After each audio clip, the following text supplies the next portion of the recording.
அவன் என்னை அறிந்திருக்கிறபடியா நாமத்தை அறிந்திருப்பா உயர்ந்த இடத்துல அவன் என்னை நோக்கி கூப்பிடுவான், நான் அவனுக்கு பதில் உத்தரவு கொடுப்பேன். நீங்கள் எத்தனை பேர் நோக்கி கூப்பிடுறோம், பதில் வர மாட்டேங்குது. எத்தனை பேருக்கு நீங்கள் ஃப்ராங்காக நான் வந்து ப்ராக்டிக்கலாக தான் சொல்லி தருவேன். எத்தனை லிஸ்ட் எடுங்க, நான் இத்தனை ஜோம் பண்ணேன், இதுக்கெல்லாம் பதில் வந்துருச்சு. எத்தனை பேர் சொல்ல முடியும்? ஆபத்தில் நானே அவனோட தப்பித்தவனை கனப்படுத்துவேன், நீடித்த நாட்களாக திருப்தியாக்கேன். நீடித்த நாட்கள்னு சொன்னால் 2 வித கம்யூனியன் எடுக்கும்போது கூட ஒரு இது இருக்குது.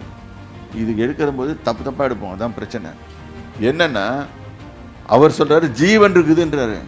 நீடித்த நாட்கள் சொன்னால் ஜீவன், நித்திய ஜீவன் இருக்குதுன்றார். 2 வித ஜீவன் இருக்குது. அபண்டன்ட் லைஃப்னால் எல்லாத்துலேயும் நல்லா இருக்கும், செழிப்பாக சந்தோஷமாக எல்லாமே கொடுக்கப்பட்டு நல்லா இருப்போம். இல்லை ப்ளஸ் நித்திய ஜீவன், இட்டர்னல் லைஃப். இதுதான் கம்யூனியனில் எடுக்கும்போது இருக்கிற சீக்ரெட்ஸ். இது சரி சொல்லி எடுக்கிறீங்களா? எடுக்க மாட்டோம், தெரியாது. இதுதான் ஞானம்.